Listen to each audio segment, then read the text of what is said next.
Under one of the busiest harbors on the planet, right under the bottoms of enormous ships, trains rush by every day. Thousands of people travel beneath the water, unaware that above them is not the sky, but the sea, the ships, and the depths. Right now, as you watch this video, somewhere in Hong Kong, a passenger train glides beneath the seabed, while a container ship floats above. This is the Hong Kong Undersea Rail Tunnel, and they built it in a completely insane way. The engineers didn't drill through the seabed. Instead, they cast giant concrete boxes on dry land, each the length of 2 football fields and weighing over 20,000 tons, towed them across the sea, and then sank them. One by one, they lowered them to the harbor bottom and joined them together underwater to form a single tunnel. And all this in a waterway where shipping traffic never stops. Right under these massive cargo ships, thousands of people are riding high-speed trains every single day. Here's how it works. Now look, why dig under the sea at all? Hong Kong, one of the densest cities on Earth. Its heart is divided in two by water, Victoria Harbor.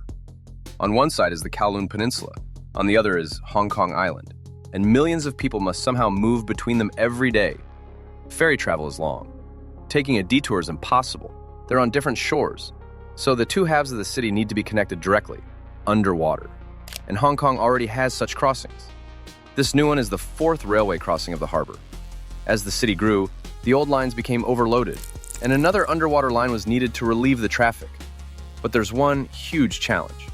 Victoria Harbor isn't a quiet pool. It's one of the busiest shipping waters in the world. Container ships, ferries, and cargo vessels navigate it 24/7.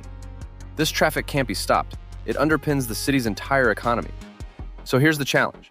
Build a new railway tunnel beneath this seething sea traffic without shutting down shipping or draining the harbor. How can you build on the seabed when ships are constantly passing above you? Herein lies the engineering challenge. There are 2 ways to construct a tunnel underwater. The first is to bore it deep beneath the seabed, into the rock, using a boring machine. This method is reliable but slow and expensive, especially if the ground is difficult. But there's a second, far more daring option. Instead of digging through the seabed, a prefabricated tunnel is laid directly on the seabed. Assemble it from huge sections on land, transport it by water, and sink it into a pre-dug trench. This method is called a caisson tunnel, and it was chosen for Victoria Harbor. Now for the numbers. The total length of the underwater section is about 1.7 of a kilometer. It consists of 11 gigantic concrete sections. Each section is approximately 160 meters long.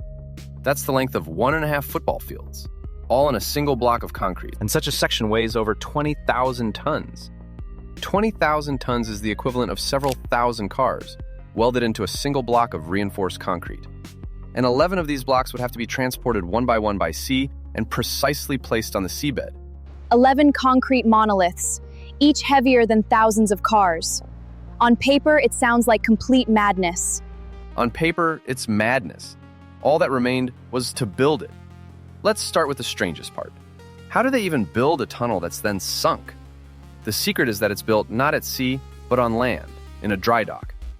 Engineers dig a special, huge pit pool on the shore, drain it, and right there on the dry seabed, cast these concrete box sections. Inside each section are prefabricated spaces for the future railway tracks. Essentially, they build tunnel sections in the dry dock like the pieces of a giant construction set. Working on land is much easier than underwater.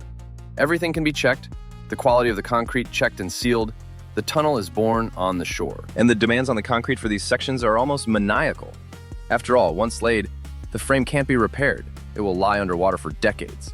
And any crack means a leak at depth. Therefore, the concrete is made special, dense, and waterproof. And it is poured in a way that prevents cracks from overheating during curing. On a large construction site, concrete generates heat as it hardens and can crack if not cooled. Each section is thoroughly tested for leaks while still in dry dock before letting in water. It's much cheaper to find and fix a defect on land than to discover it when 20,000 tons are already lying on the harbor floor. And here comes the physics trick. How do you make a 20,000-ton concrete box float so it can be towed across the sea? After all, concrete sinks. The secret is airtightness. The ends of each section are temporarily sealed with watertight bulkheads. Air remains inside. And so the enormous hollow concrete box, sealed at the ends, becomes something like a ship. It displaces so much water that it floats, despite its monstrous weight. The same principle that keeps a steel ship afloat. Now the pool is flooded, seawater is let in, and the completed sections float. A piece of tunnel, weighing as much as a small city block, gently bobs on the water. Next comes the towing. Tugboats carefully guide the surface section out of the dock and slowly pull it to its stowage location in the harbor. This is a test of nerves in its own right. You're towing a floating concrete monster the length of 1.5 football fields through one of the world's busiest harbors.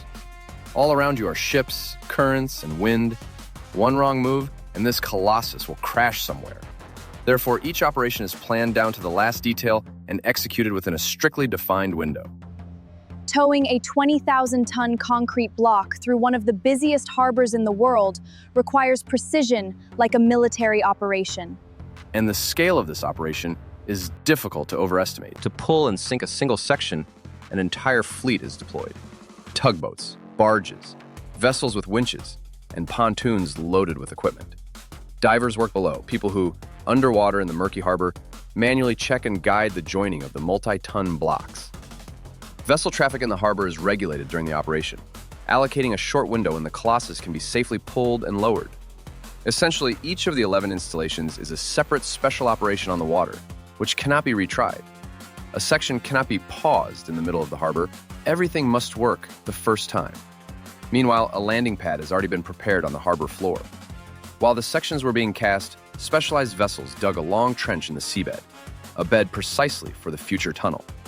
The bottom was leveled, and a layer of crushed stone and sand was added to ensure the sections lay perfectly level without any distortion. Imagine, a neat trench of the right shape has been dug in advance on the seabed, and 11 blocks are about to be laid end to end.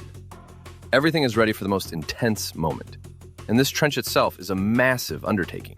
Specialized dredgers spend months scooping out thousands of tons of silt and soil from the harbor bottom, digging a ditch of the required depth and width.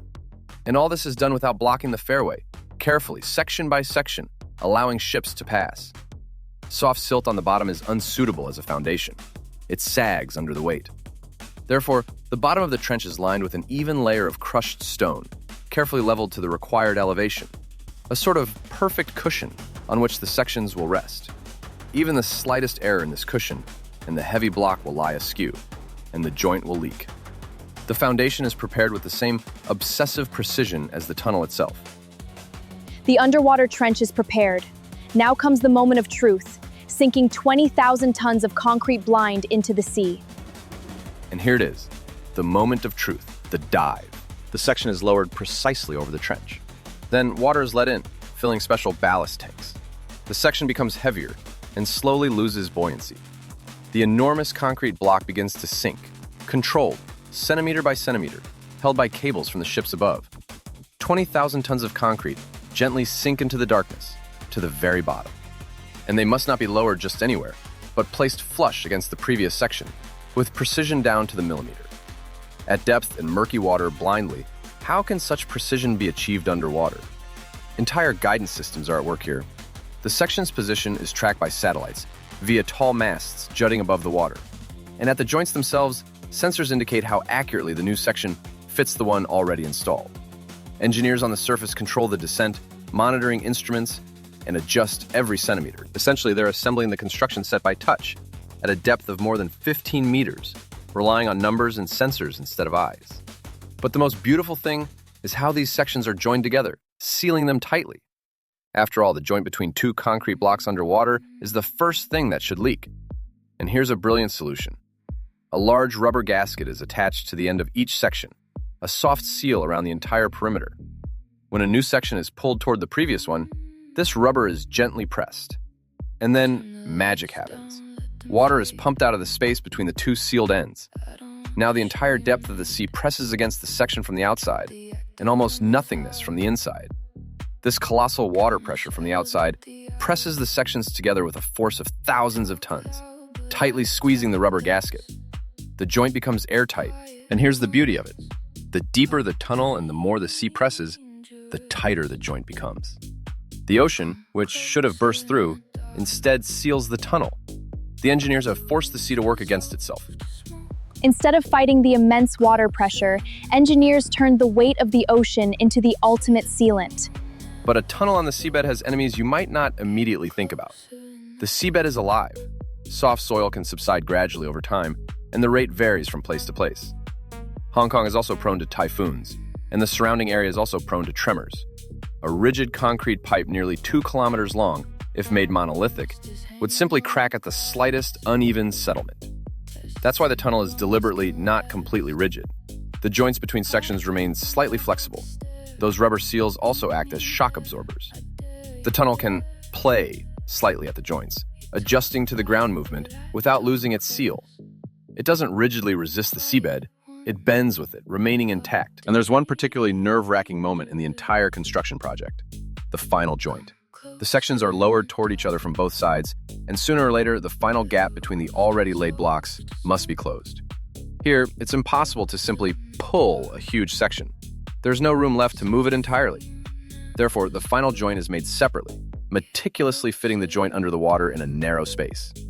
If something goes wrong at this point and water finds a way in, the entire tunnel is at risk. That's why the closing of the final joint is celebrated as a major victory in itself. From that moment on, 11 separate boxes officially become one dry road under the sea. Section by section, from June 2017 to April 2018, all 11 blocks were lowered to the seabed and joined into a single line beneath the harbor. When the last section was in place, the watertight bulkheads inside were removed, and the 11 individual boxes became a single continuous tunnel, passable entirely under the sea, on dry land. A protective layer of soil and rock was then poured over the top to protect the tunnel from anchors and sunken objects. The sea above became just sea again, and a hidden road appeared beneath it. Now, an honest question: why bother with all this complexity when you can simply drill a tunnel into the rock beneath the seabed? The immersion method has a major advantage. Such a tunnel lies shallow, right at the seabed. There's no need to go deep down in search of solid rock and then build long descents and ascents to it. Sections are dug on dry land, in ideal conditions, with guaranteed quality. And in shallow but wide waterways like a harbor, this is often faster and more reliable than drilling through rock with a drill. There's also a downside. You temporarily disturb the seabed and must somehow accommodate shipping above. Therefore, the method is chosen for a specific location. For Victoria Harbor, it was ideal. And this isn't just another tunnel. It's part of a new line that connects the city's districts and relieves the old, choked-up underpasses under the harbor. Huge streams of people now travel through this underwater section every day, shortening their journeys across the city. Huge streams of people now travel through this underwater section every day, shortening their journeys across the city.